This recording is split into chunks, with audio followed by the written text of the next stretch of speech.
When Nerva was made emperor in AD 96 by the Roman Senate, members of Rome's nobility had hoped that a new constitutional norm would be established. It wasn't a return to the Republic, but at least the Senate had more say than they had ever had in the selection of the emperor. But as we saw in the last episode, the harsh realities of the Pax Romana reasserted themselves. A group of soldiers stormed the imperial palace until their demands were met, including the adoption of a new emperor, Trajan. Members of the Senate now had to face facts. The Republic was gone, and elements of the military were equally, if not more important than them. To us, this sounds like the kind of junta or military dictatorship that rarely lasts long, but in fact, with the accession of Trajan, the Roman Empire would enter its most dominant and prosperous period. It would also be an era free from major civil wars or usurpations. But how did the new emperor Trajan manage to get this most remarkable phase of the Pax Romana off on the right foot? Find out on this episode of the Pax Romana podcast.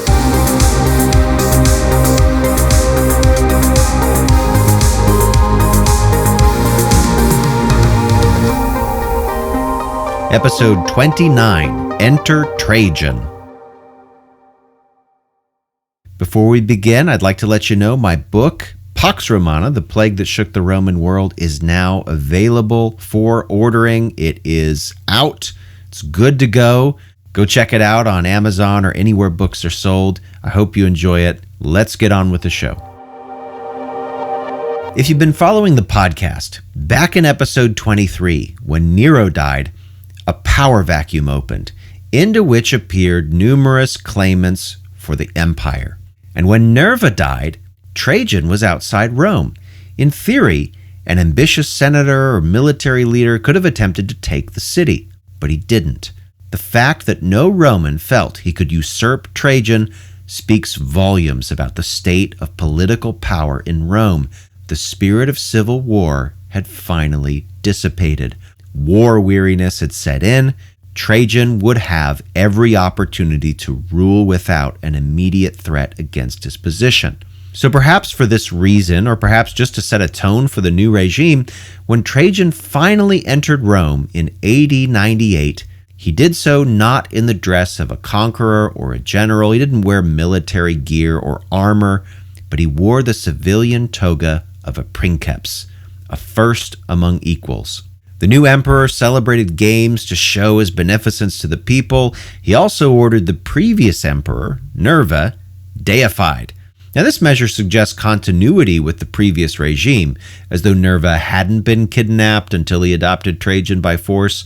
But the divinization of Nerva, who was technically Trajan's legal father through the adoption, well, this did for Trajan what Julius Caesar's divination did for Rome's first emperor, Augustus. It made Trajan the son of a god, a crucial mark of legitimacy for any Roman emperor. And interestingly, Trajan was the first emperor not born in Italy. And while by this time there was increasingly less distinction between well-established provincial elites with citizenship and Romans, perhaps some of Trajan's propaganda during his reign was aimed at reassuring a watching world that he was a true Roman, despite his provincial birth. And Trajan had plenty of help in these efforts. Most in the Senate were prepared to rally around him, in part because the new emperor decided to execute the Praetorian prefect who led the kidnapping of the previous emperor Nerva. This prefect, as you might remember from just the last episode, was an ally of the hated emperor Domitian. But by executing this prefect, Trajan showed that he was willing to enact justice. At the same time, he permitted no other extrajudicial killings, nor did he really go after anybody else. One of his main allies in the Senate was Pliny the Younger, the nephew of Pliny the Elder, who died in the eruption of Vesuvius. We talked about that also on a previous episode. Well, Pliny the Younger was made consul very early in Trajan's reign, and in response, he wrote a fawning, flattering speech called the Panegyricus Trajano, or in English, In Praise of Trajan. This speech, which survives to this day, uses Trajan as an example of not just a good emperor, but a great emperor.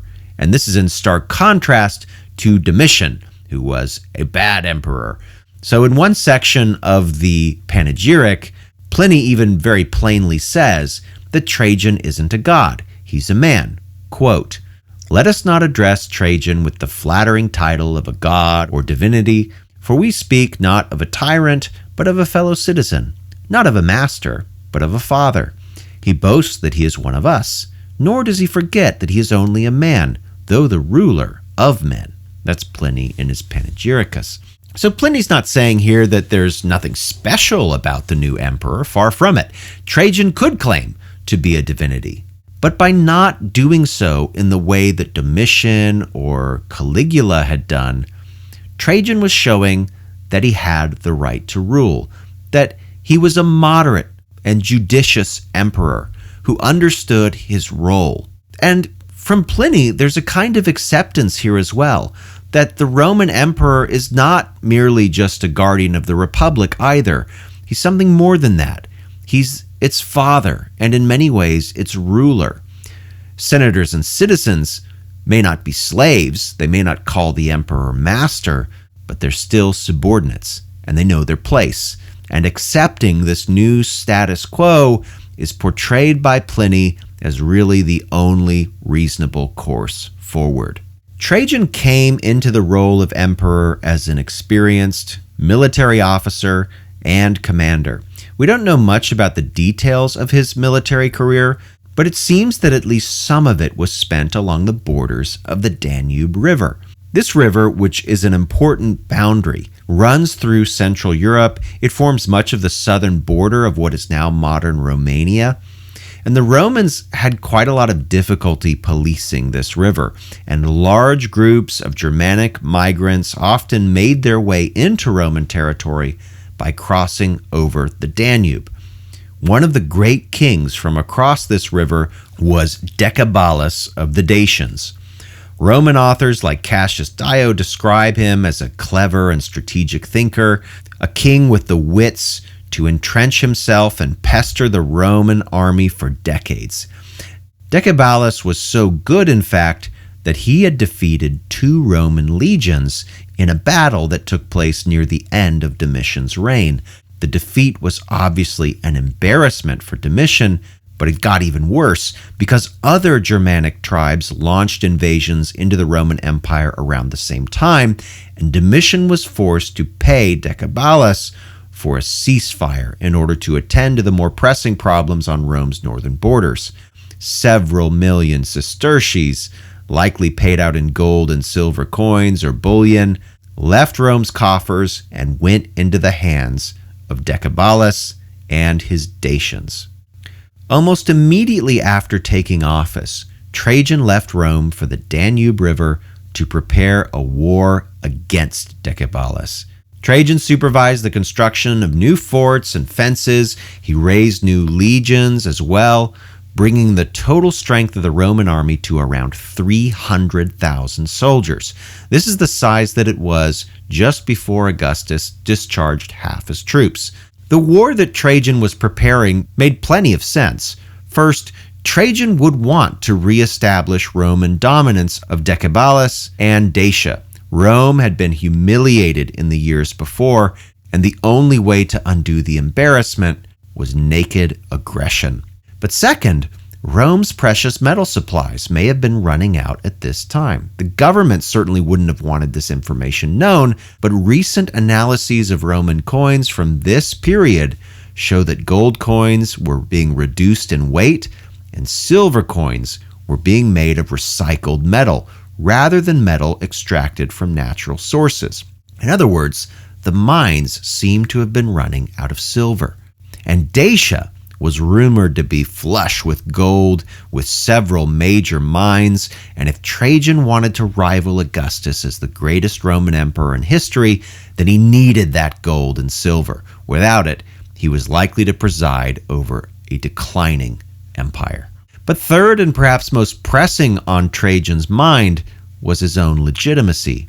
Rome's elites may have been generally supportive of Trajan, but they were nevertheless unsure and a little bit wary of this new emperor as well, despite what we read in Pliny's flattering panegyric.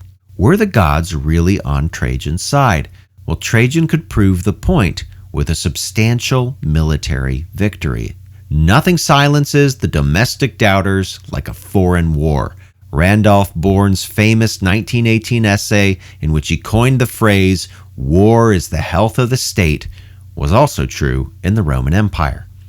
But the Dacians were no pushovers. Not only did they have their recent successes against Rome to bolster their morale and make them think they could actually win a conflict against the mighty empire, their fighters were well equipped and trained, because Dacia was not merely rich in gold and silver, but also iron, and Dacian weapons could bite.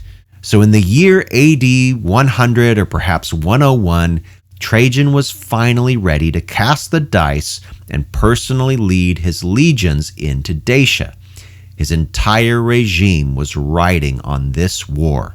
Fail and look just as bad, if not worse, than Domitian. But success would legitimize his status and allow him to move on to greater and grander conquests.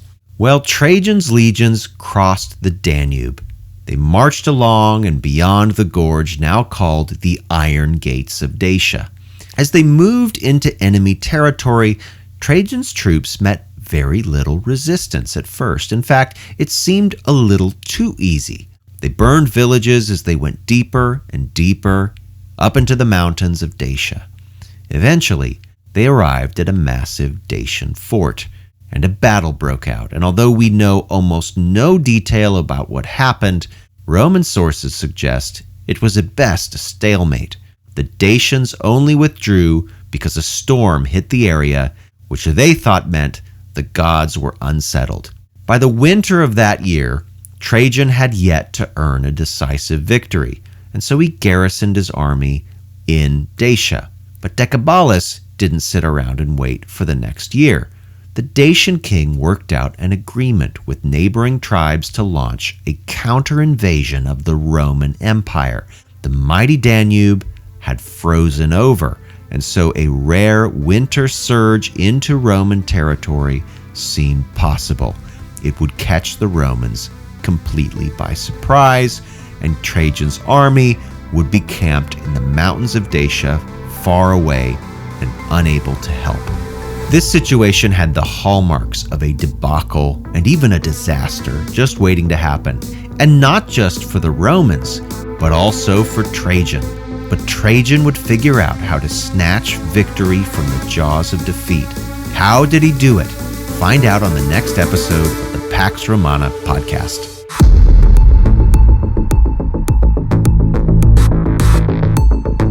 Thanks for listening to the Pax Romana podcast. For more information, including a list of primary sources and further reading, check the show notes. Music by Red Productions and Exocor. Follow Dr. Colin Elliott on X at ProfCPE or email colin@paxromanapodcast.com. Listen to more episodes on Spotify, Apple Podcasts, or just about anywhere podcasts are available. Stay tuned for the next episode of the Pax Romana podcast.